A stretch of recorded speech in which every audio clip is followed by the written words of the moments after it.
പുലർച്ചെയുള്ള സൂര്യപ്രകാശം ആ വലിയ തറവാടിന്റെ ജനൽപ്പാളികൾക്കിടയിലൂടെ അകത്തേക്ക് അരിച്ചിറങ്ങി. ചന്ദനത്തിരിയുടെ ഗന്ധവും അടുക്കളയിൽ നിന്നുള്ള മണവും ആ വീടിനെ സജീവമാക്കിയിരുന്നു. നന്ദനം എന്ന ആ വീട് പേരുപോലെ തന്നെ ആശ്ചര്യം നിറഞ്ഞതാണ്. എടാ അപ്പൂ, നീ ചിറ്റയെ ഒന്ന് പോയി വിളിച്ചേ. സമയം എത്രയായെന്നു നോക്കിയേ. ഇന്ന് അവൾക്ക് കോളേജിൽ സെമിനാർ ഉണ്ടെന്നു പറഞ്ഞിട്ട് ഇതുവരെ എഴുന്നേറ്റിട്ടില്ല. ശ്രീദേവി അടുക്കളയിൽ തിരക്കിലായിരിക്കെ തന്റെ 3 വയസ്സുകാരൻ കൊച്ചുമകനോട് പറഞ്ഞു. അപ്പുക്കുട്ടൻ കയ്യിലുണ്ടായിരുന്ന ചെറിയ കാറും പിടിച്ച് പതുക്കെ സ്റ്റെപ്പുകൾ കയറി നന്ദയുടെ റൂമിനു മുന്നിലെത്തി. വാതിൽ പകുതി തുറന്നു കിടക്കുകയാണ്.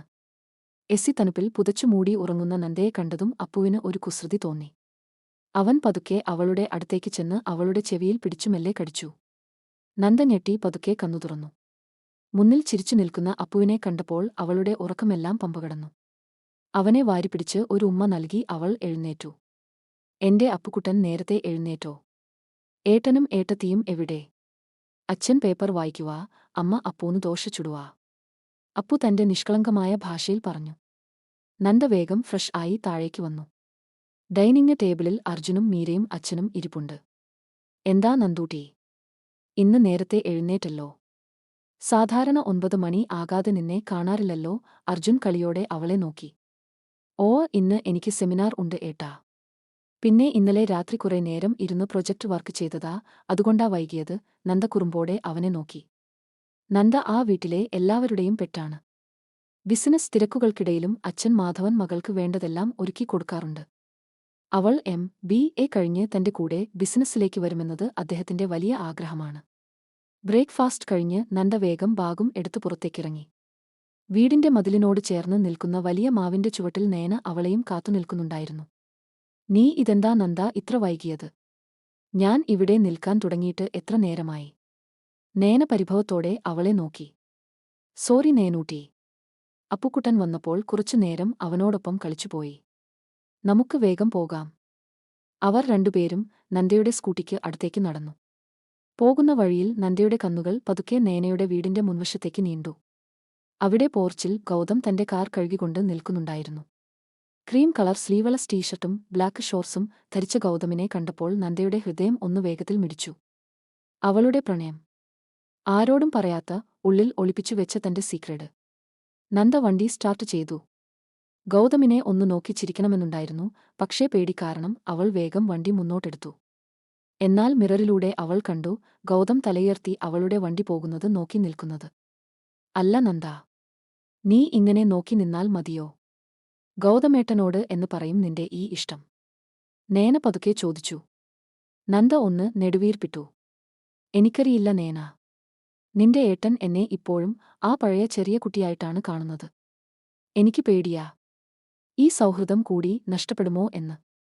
കോളേജിലേക്ക് നടക്കുമ്പോഴും നന്ദയുടെ മനസ്സ് ഗൗതമിലായിരുന്നു. നന്ദയും നേനയും കോളേജിൽ നിന്ന് തിരിച്ചെത്തിയപ്പോഴേക്കും വൈകുന്നേരം 4 മണി കഴിഞ്ഞിരുന്നു.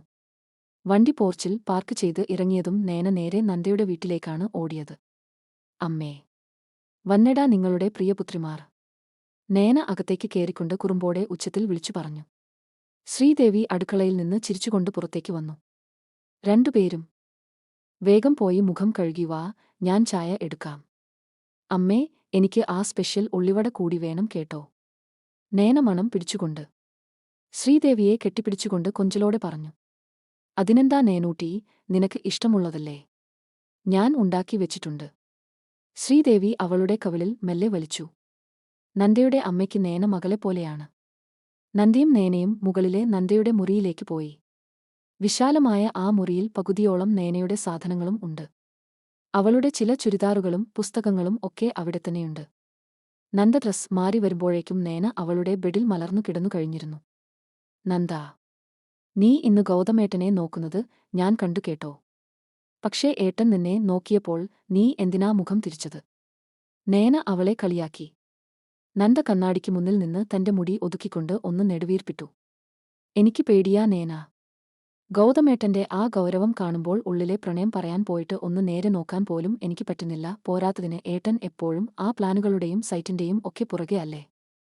അതൊക്കെ നിന്റെ തോന്നലാടി. ഏട്ടൻ കുറച്ച് ഗൗരവക്കാരൻ ആണെങ്കിലും ഉള്ളിൽ പാവമാ. നീ ധൈര്യം സംഭരിക്ക്. നേന അവളെ പ്രോത്സാഹിപ്പിച്ചു. അപ്പോഴാണ് താഴെ നിന്ന് ഒരു ബഹളം കേട്ടത്. ഗൗതമിന്റെ ശബ്ദമാണ്. നന്ദയുടെ ഹൃദയം പെട്ടെന്ന് പടപടാ മിടിക്കാൻ തുടങ്ങി. ഗൗതം സാധാരണ വൈകുന്നേരങ്ങളിൽ വീട്ടിൽ വരാറുണ്ട്. അച്ഛൻ മാധവനുമായി ബിസിനസ് കാര്യങ്ങൾ ചർച്ച ചെയ്യാനും അപ്പുക്കുട്ടനെ കളിപ്പിക്കാനും അവന് വലിയ ഇഷ്ടമാണ്. മാധവൻ അങ്കിലേ, ആ പുതിയ പ്രോജക്റ്റിന്റെ ഫയൽ ഒന്ന് നോക്കിയോ? ഗൗതം ഹാളിൽ ഇരുന്നുകൊണ്ട് ചോദിച്ചു. നോക്കി ഗൗതം. നീ വന്നിരിക്ക്. നമുക്ക് ചായ കുടിച്ചുകൊണ്ട് സംസാരിക്കാം. മാധവന്റെ മറുപടി കേട്ടു. നന്ദാ, ദാ നിന്റെ പ്രിൻസ് ചാർമിംഗ് താഴെ എത്തിയിട്ടുണ്ട്. വാ നമുക്ക് താഴെ പോകാം. നേന നന്ദയുടെ കൈ പിടിച്ചു വലിച്ചു. അയ്യോ, എനിക്ക് വയ്യ നേന. നീ പൊക്കോ. ഞാൻ പിന്നെ വന്നോളാം, നന്ദ പരിഭ്രമത്തോടെ പറഞ്ഞു. അതൊന്നും പറഞ്ഞാൽ പറ്റില്ല, നീ വാ. നേന നിർബന്ധിച്ച് നന്ദയെയും കൂട്ടി താഴേക്ക് വന്നു. ഹാളിൽ സോഫയിലിരുന്ന് അച്ഛനോട് സംസാരിക്കുന്ന ഗൗതമിനെ കണ്ടതും നന്ദയുടെ ശ്വാസം നിലച്ച പോലെ തോന്നി. ഓഫ് വൈറ്റ് കുർത്തയും മുണ്ടുമാണ് അവന്റെ വേഷം. സൈറ്റിൽ നിന്ന് വന്നതിന്റെ ചെറിയൊരു ക്ഷീണം മുഖത്തുണ്ടെങ്കിലും ആ കണ്ണുകളിലെ തിലക്കം മാറിയിട്ടില്ല. ഓ, രണ്ടും ഇവിടെ ഉണ്ടായിരുന്നോ? ഗൗതം നന്ദയെയും നേനയെയും നോക്കി ചിരിച്ചുകൊണ്ട് ചോദിച്ചു. ഓ ഉണ്ട്. നേന വാശിയോടെ ഗൗതമിന് അരികിൽ പോയി ഇരുന്നു.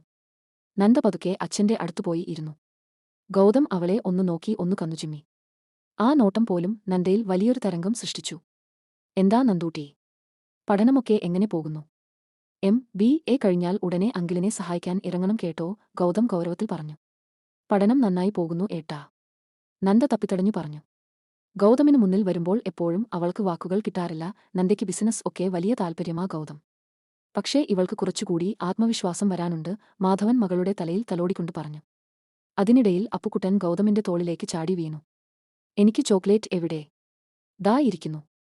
ഗൗതം തന്റെ പോക്കറ്റിൽ നിന്ന് ഒരു ഡയറി മിൽക്ക് എടുത്ത് അപ്പുവിന് നൽകി. നന്ദ അത് നോക്കി നിന്നു. അവൾക്കും അപ്പുവിനെ പോലെ അവനോട് ചേർന്നിരിക്കാൻ തോന്നി.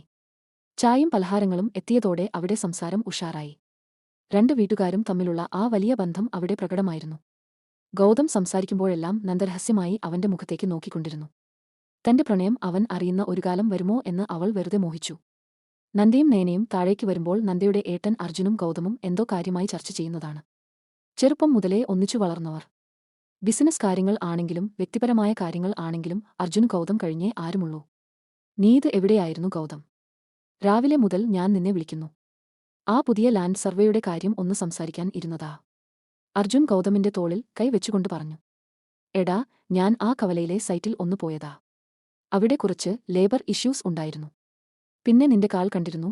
തിരിച്ചു വിളിക്കാൻ നേരം ഫോൺ ഓഫ് ആയിപ്പോയി, ഗൗതം ചിരിച്ചുകൊണ്ട് മറുപടി നൽകി. അവർ രണ്ടുപേരും സംസാരിക്കുന്നത് നോക്കി നിൽക്കെ നന്ദയുടെ മനസ്സ് പഴയ കാര്യങ്ങളിലേക്ക് പോയി. ഗൗതമേട്ടനും അർജുൻ ഏട്ടനും തമ്മിലുള്ള ഈ സൗഹൃദം തന്നെയാണ് പലപ്പോഴും നന്ദയ്ക്ക് ഗൗതമിനോട് അടുക്കാൻ കിട്ടുന്ന വലിയ അവസരം. എന്നാൽ ഈ സൗഹൃദത്തിന് ഇടയിൽ തന്റെ പ്രണയം വെളിപ്പെടുത്തിയാൽ അത് രണ്ട് കുടുംബങ്ങളെയും എങ്ങനെ ബാധിക്കുമെന്ന ഭയം എപ്പോഴും അവൾക്കുണ്ട്. ഗൗതം, നീ ചെന്നൈക്ക് വിളിച്ചിരുന്നോ? സിദ്ധുവിനെ, സിദ്ധാർത്ഥ് കിട്ടിയോ? അർജുൻ പെട്ടെന്ന് ചോദിച്ചു. ആ പേര് കേട്ടതും ഹാളിൽ ചെറിയൊരു നിശബ്ദത പടർന്നു. നേനയുടെ മൂത്ത ഏട്ടൻ സിദ്ധാർത്ഥ്. ഗൗതമിൽ നിന്നും തീർത്തും വ്യത്യസ്തൻ. ആൾ ചെന്നൈയിൽ ഒരു വലിയ മൾട്ടിനാഷണൽ കമ്പനിയിൽ ഹെഡാണ്. വളരെ സ്ട്രിക്റ്റ് ആയ സ്വഭാവം. അധികം ആരോടും സംസാരിക്കില്ല, ചിരിക്കില്ല. വീട്ടിൽ വന്നാൽ പോലും സ്വന്തം മുറിയിലോ അല്ലെങ്കിൽ ലാപ്ടോപ്പിന് മുന്നിലോ ആയിരിക്കും സിദ്ധാർത്ഥിന്റെ ലോകം. ഞാൻ വിളിച്ചിരുന്നു അർജുൻ.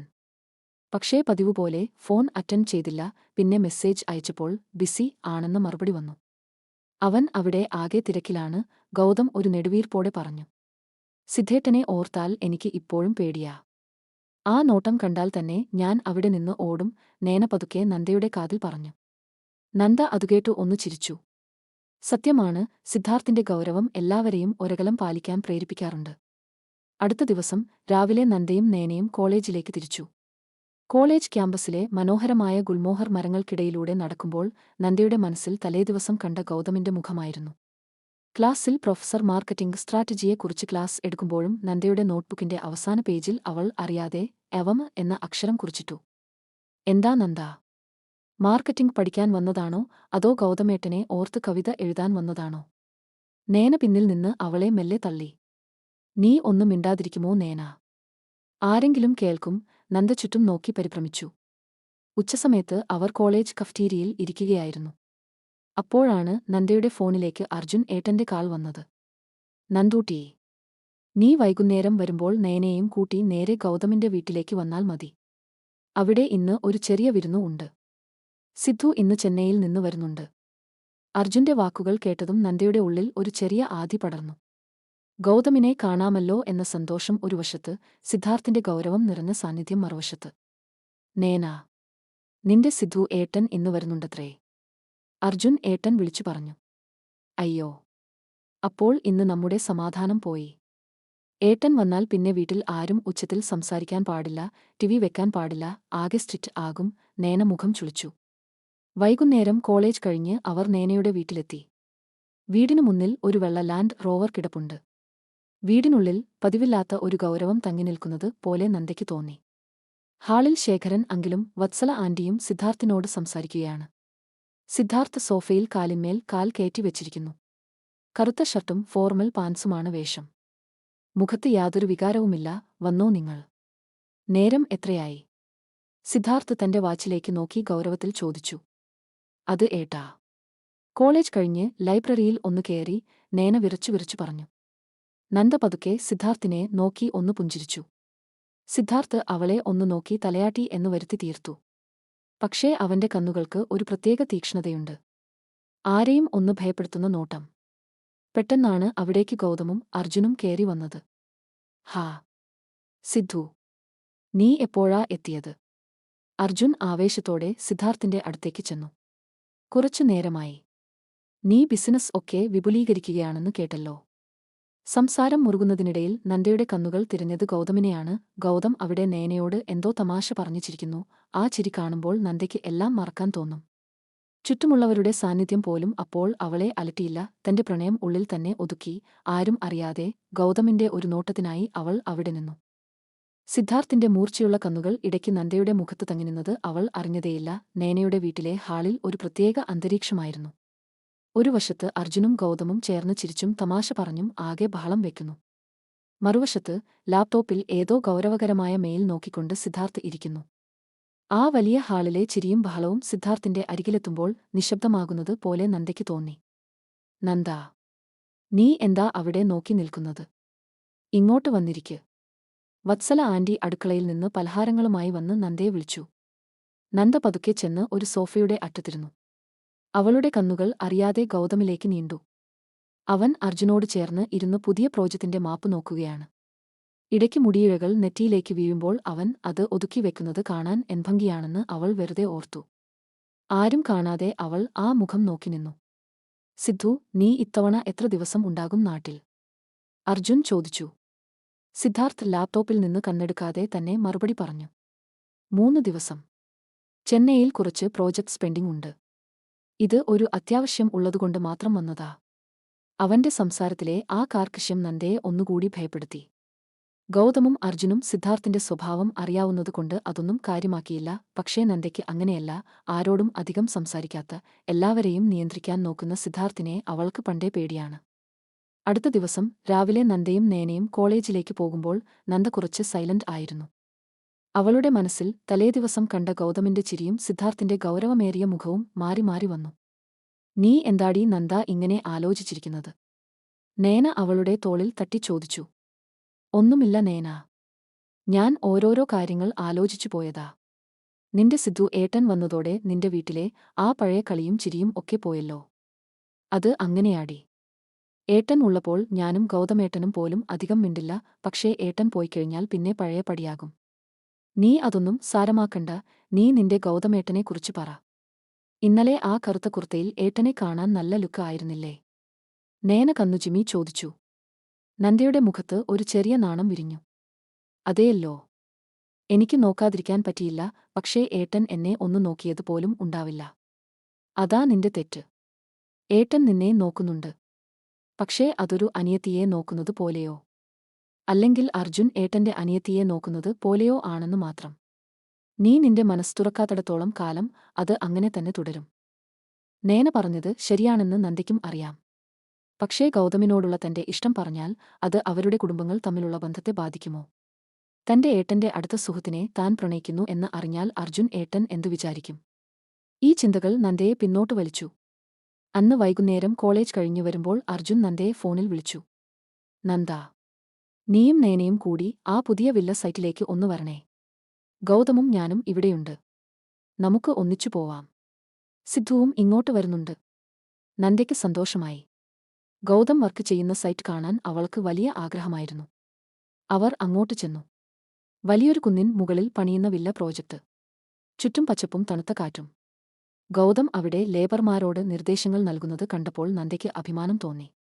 അവൾ പതുക്കെ ഗൗതമിന്റെ അടുത്തേക്ക് നടന്നു. നന്ദൂട്ടി, ഇങ്ങോട്ട് വാ. ഇതാണ് ഇവിടുത്തെ മെയിൻ പോയിന്റ്. ഇവിടുന്ന് നോക്കിയാൽ താഴെ പുറ കാണാം. ഗൗതം ആവേശത്തോടെ അവളെ വിളിച്ചു. നന്ദ അവന്റെ അടുത്തേക്ക് ചെന്ന് താഴേക്ക് നോക്കി. ശരിക്കും മനോഹരമായ കാഴ്ച. കാറ്റിൽ അവളുടെ മുടിയിഴകൾ പറക്കുന്നുണ്ടായിരുന്നു. ഗൗതം അവളെ നോക്കി ചിരിച്ചു. MBA ഒക്കെ കഴിഞ്ഞാൽ നന്ദയ്ക്ക് ഇവിടെയൊക്കെ വരാമല്ലോ. നിന്റെ അച്ഛന്റെ ബിസിനസ് നോക്കുമ്പോൾ ഇങ്ങനെയുള്ള സൈറ്റുകൾ നീയും കാണേണ്ടിവരും. എനിക്ക് ഇതൊക്കെ ഇഷ്ടമാ. നന്ദ പതുക്കെ പറഞ്ഞു. പെട്ടെന്നാണ് അവിടേക്ക് സിദ്ധാർത്ഥിന്റെ കാർ വന്നു നിന്നത്. കാറിൽ നിന്ന് ഇറങ്ങിയ സിദ്ധാർത്ഥിന്റെ മുഖത്ത് വലിയ താൽപര്യമൊന്നും കണ്ടില്ല. അവൻ നേരെ ഗൗതമിന്റെ അടുത്തേക്ക് വന്നു. ഗൗതം, ഈ ഏരിയയിൽ ഇത്രയും വലിയ പ്രോജക്റ്റ് എടുക്കുമ്പോൾ നീ സേഫ്റ്റി കാര്യങ്ങൾ ശ്രദ്ധിച്ചോ? ഈ കുന്നിൻ മുകളിൽ മഴ പെയ്താൽ മണ്ണിടിച്ചിൽ ഉണ്ടാകാൻ സാധ്യതയില്ലേ? സിദ്ധാർത്ഥിന്റെ ചോദ്യം ഒരു വക്കീലിന്റേത് പോലെയായിരുന്നു. ഗൗതമിന്റെ മുഖത്തെ ചിരി പതുക്കെ മാഞ്ഞു. ഞാൻ എല്ലാം ചെക്ക് ചെയ്തതാ സിദ്ധു.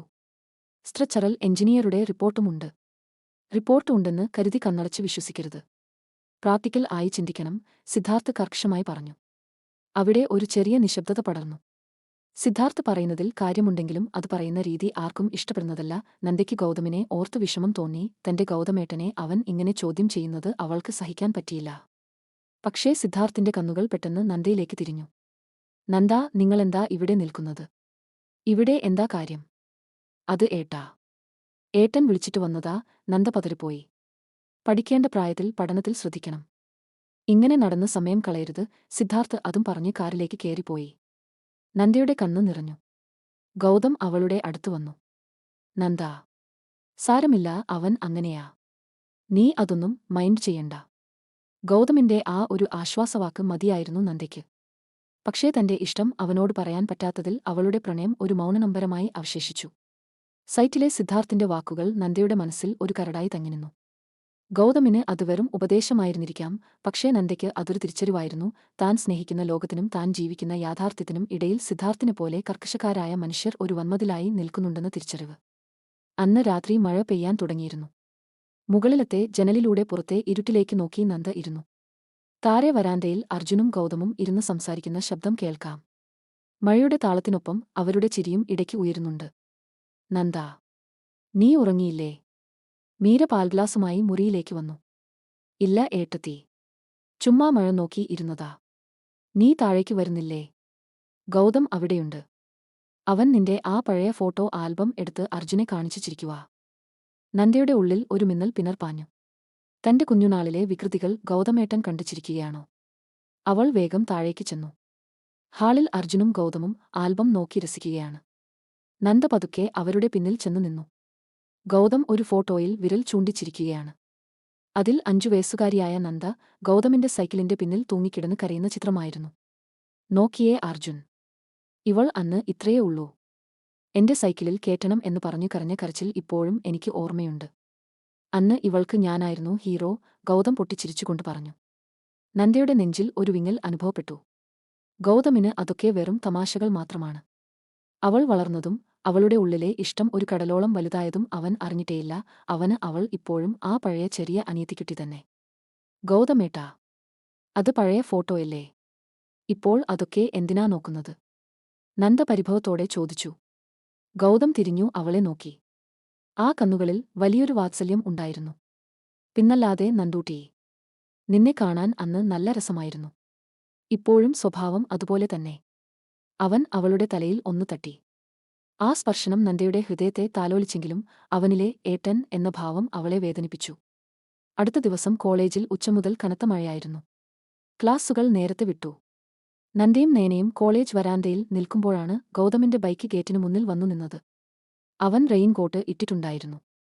വാ, കേറിക്കോ. അർജുൻ എന്നെ വിളിച്ചു പറഞ്ഞു നിങ്ങളെ ഒന്ന് പിക്ക് ചെയ്യാൻ. കാർ എടുക്കാൻ നോക്കിയപ്പോൾ ടയർ പഞ്ചറാണ്. ഗൗതം വിളിച്ചു പറഞ്ഞു.